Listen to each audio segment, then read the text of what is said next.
Hey y'all, welcome back to Cajun Hard Talk. Today we're talking about Brightburn, which came out this year.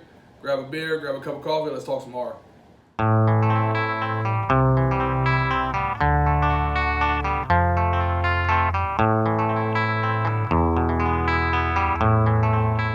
So 2019's Brightburn. Basically the story of if Superman, Clark Kent, had grown up like Rob Zombie's Halloween's Michael Myers. Essentially, yeah. You know, the kid that pulls the wings off of butterflies. Only this guy can pull the wings off of a buffalo. That's right. Finally makes sense of that. Yeah. So we have young Brandon Breyer, who you find out after a while, which, I mean, going into the movie, you knew what it was. Everybody knew what it was. It was the story basically of Superman. It was evil Superman. Yeah. Really look forward to this movie. I want to come out right ahead and say I loved this freaking movie, man. I did as well. I enjoyed the shit out of this movie. We just looked at it. Evidently, it's got 56% Rotten Tomatoes, which goes to show you how dumb Rotten Tomatoes is.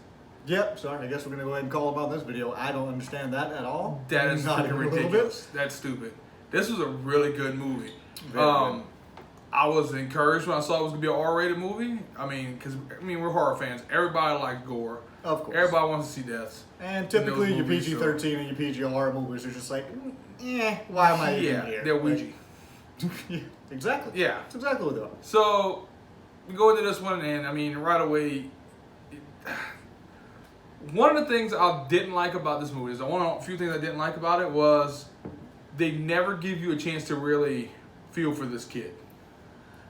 No, not really. But I mean, again, I kind of understand why they did that. They kind of gave enough of a backstory of him growing up. I mean, he was in a typical Superman story. He's in the adopted household. He's not from here, or he's not a human. He's not one of us. So he kind of always grew up feeling different. He knew that, once his parents told him he was adopted after he found the ship and all this other crazy crap. I mean, yeah, but he always knew he was adopted. He didn't know he was an alien though, until he found the ship. He didn't know that he was adopted. Yes, he knew he was adopted. Yeah, throughout the movie, he knew. I didn't think he did. Okay. Yep. So, either way, kid starts having freaking mood swings, talking to himself in his sleep and shit. Talking in a different fucking language. I mean. Yeah. Here's the thing. At some point, the mom in this story, I understand it's your kid, but it's not really your kid, bro. It's not really. No, it's not. This kid's adopted. You know it's an alien. Well, it's not like you found a child in a fucking spaceship in the middle of the fucking woods when all your lights went out. It crash landed and crap. I mean, where's your belly button, you freak? Like, at what point are you gonna be like, okay, this is not my child? Yeah, but I mean, to the entities blowing holes in the house, she took up for him. Yes. She constantly took up for him. That's the whole thing about a mother's love, but she's not really a fucking mother, and that's what I don't. I'm sorry. After the creepy little kid's one thing, but the alien kid that's not your kid, yeah, we're gonna go ahead and we're just gonna move. Sorry, just fend for yourself. I don't think he's getting killed. Who keeps a baby you find in the woods? I mean, there's always a vote for pedophiles. Who does that though? I don't. Creepy Kansas farm people. I don't understand it. It's ridiculous. I think if you find a kid in the woods, your first instinct is, holy shit, we need to call the cops. Something terrible has happened here. Like, no. But yeah, they decided to keep the kid. And raise it as their own. You don't think this child's going to be different? I mean, I just want them to be different. Look at that. Even fucking Superman's parents were insane if you look at it from that perspective. It's true. I mean, for real, who keeps an alien baby? That motherfucker's like, God sent us a baby. In the woods. What happens if once it hits puberty, like it grows fangs and starts feeding on people's blood? You don't know that's not going to happen. You don't know that's not going to happen at all. I mean, my thing is, why do they keep the UFO? They kept the UFO in the shed. Like, can we not drive that somewhere and drop it the fuck off? Like, maybe the little bastard's bad. You send him back. I'm guessing. But why is it that the spaceship is the only thing? Well, okay, if you're a baby.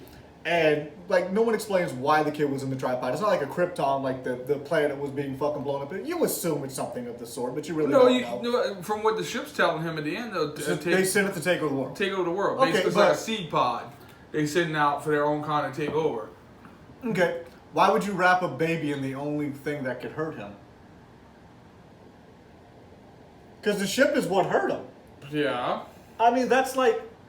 Let's wrap a human being in a thorn bush and, catapult him to Africa. Like, why would you put a baby in something that's gonna fucking hurt him and send him to a different planet?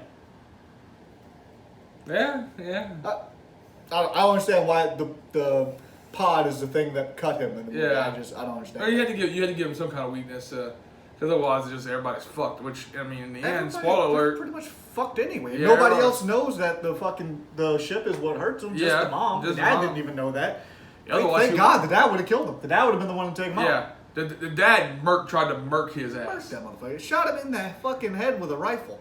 Which goes to show you, if you have a rifle with a magazine, put more than one round in it. And why the hell did he reload to keep shooting? The first one didn't fucking drop him. I gotta say, because when you're in that situation, you go to shoot somebody and it bounces off, your instant reaction is put another one in him. Because It didn't hurt him. you gotta do something. He didn't even flinch. He went, sorry, Obviously- motherfucker. Like, what are you... Obviously, the kid is not thinking about mercy at this point. Well, let's continue to piss him off and shoot him. That's like me taking a BB gun to you. When I shoot you, like, hey, fucker, stop it. I'm like, no, pop, pop. Eventually you're going to catch me. Yeah, true. But I gotta say, the gore was good in this movie. Ooh, I the enjoyed gore the was- shit out of it. A little bit over the top in one particular scene. Which one? The eye scene. I don't know why. I but enjoyed the it. The eye scene grabs me every time. I That don't was like that awesome, shit. man. Because think about it, you always wonder what Superman, because Superman would never do that. But could you imagine if someone just grabbed somebody by the head and just fucking... Oh, I'm not even talking about that. That scene I enjoyed. I thought that was really cool. The whole laser being through. I'm talking about the shard. The shard of glass The in the glass eye? shard in the eye. Oh, yeah. I'm sorry. Fuck you. Yeah, that was not rough. at all. That was rough. I'm so glad they went there, though. I can't tell you the last time I've actually cringed at a movie like that. Like, oh shit, no, just that right there had me. I just don't. You actually see her pulling the shard out of her eye. Yeah, like the that whole was glass legit. shard. And then I don't know if you see pull out, but like as she tugs on it, the eyeball You see kind of the- distends a oh, little bit. yeah. It was terrible. But I'm just glad that, because here's the thing, right? You have a movie that's rated R. I'm glad they went there with the R rating. Oh, they definitely went over. Because top we're about with to the review gore. another movie, by the way, we know we're late on this review, guys. Sorry about that. Yeah. But we're about to review another rated R movie that just recently came out That that didn't really need to be a rated R movie. No, it could have completely been a PG-13 Yeah. movie, and the only few things that made it rated R could have been completely removed and would have done absolutely nothing to the fucking storyline. Exactly. So I'm glad they went there with this one. Also, I get it. If you're gonna go over the top of gore, I mean, yeah, go ahead and shoot for the fences. I get it. Also, I love the idea of him. He flew into that cop and blew him into pieces. Dude, he obliterated. He was just fucking gone. Like, Which brings back to my argument about Pet Cemetery. If a kid gets hit by 18-wheeler, how much of them is really left? This proved my point. there's nothing. You're not gonna have a child to bury. You have pieces. This dude just exploded into Fucking pieces. dust. A beautiful man. water balloon of fucking red sauce. And that's all you saw. Completely gone. Oh man, when you're a kid, you ever take one of those big grasshoppers and put an M80 on them and just let them fly, hop away? No, It it's just normal. just goes away. It's amazing.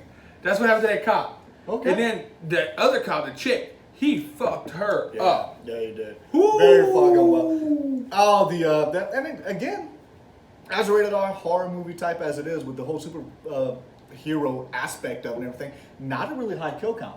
Not a really high Not kill a high kill count. There's only- unless you count Oh, all oh, the victims in the plane If crash. you count, okay, not a lot of on-scene kills. Yeah. As far as kill count on scenes, there's not a whole lot of kills. No, but they were Um, effective for what he had. They were very effective. And of course, you haven't noticed we do spoiler alerts right now. I mean, obviously, don't watch this until after you've watched the movie because there's going to be a lot of spoiler alerts.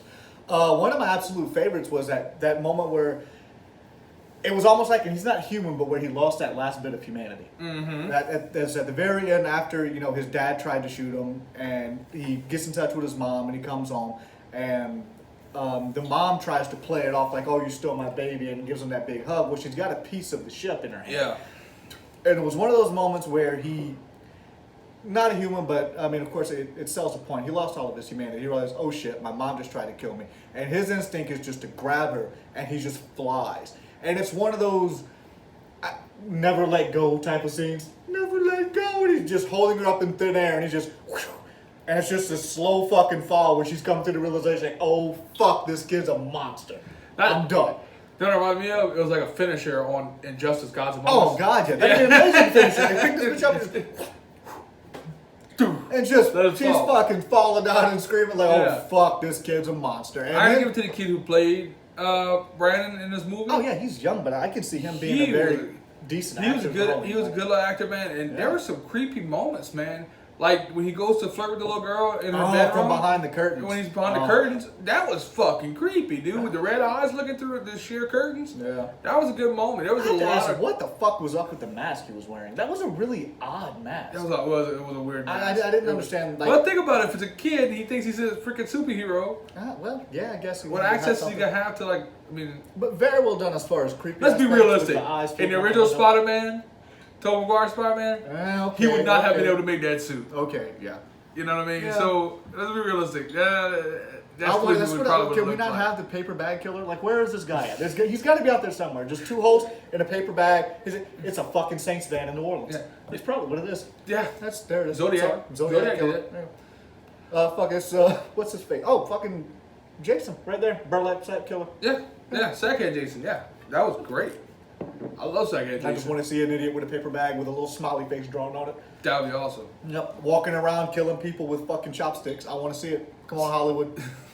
So, I mean, once again, there's so many creepy scenes. One of my favorite scenes is he fucks his uncle up. Oh my God, does he fuck his uncle up? And see, that one didn't make me cringe as much as the eyeball one did, but it was very effective. Well, in the movies, when he dropped the truck, I saw the guy's face hit the steering Oh wheel. yeah, and you actually see the face hit and the jaw dislocate. Like everybody in the movie did. Oh! Oh yeah. Yeah. Or the part where he's waiting. The comic relief for that part right there. Yeah, I gotta he's say, trying to crank the truck very up. well done with the comic relief whenever he's Yeah. trying to crank the truck up and the little kid Brandon Breyer's in the road in front of him. And when he turns the lights on, the kid's floating in the road and he just goes, no. Very perfect. Well, the kid had just bitch slapped him 15 feet into a garage door. God bless. Yeah, but come on, man.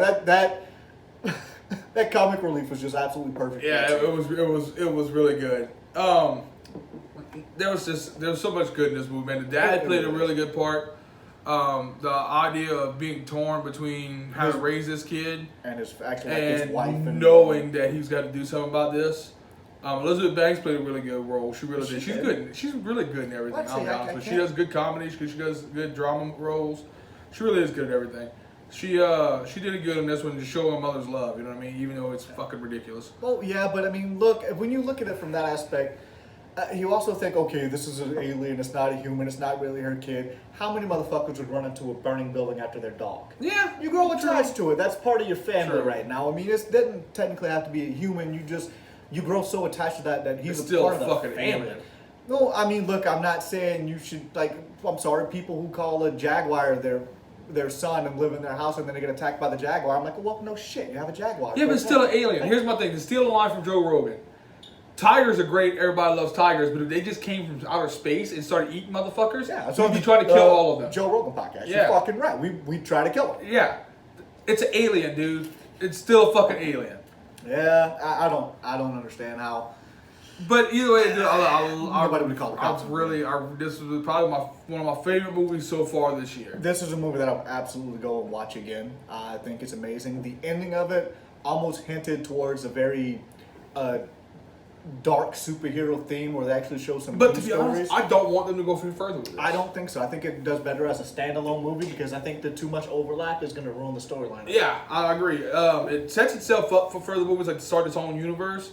Look, and I'm with you. I hope it doesn't. Everybody's trying to do this all one big universe thing, like Marvel pulled off. You're not going to beat Marvel. You're not going to beat Marvel. Now, don't get me wrong. If they'd done the Mummy different, when they were trying to do Universal's Dark Universe with the Wolf Man and the Invisible Man and but that's a the very Mummy, big. It's an ambitious project, and there's just too Dracula. Many, It would have been great. I think it would have been good. It's a lot of variables. It's very hard. But yeah, it's just people are already starting to get that superhero fatigue. Yeah.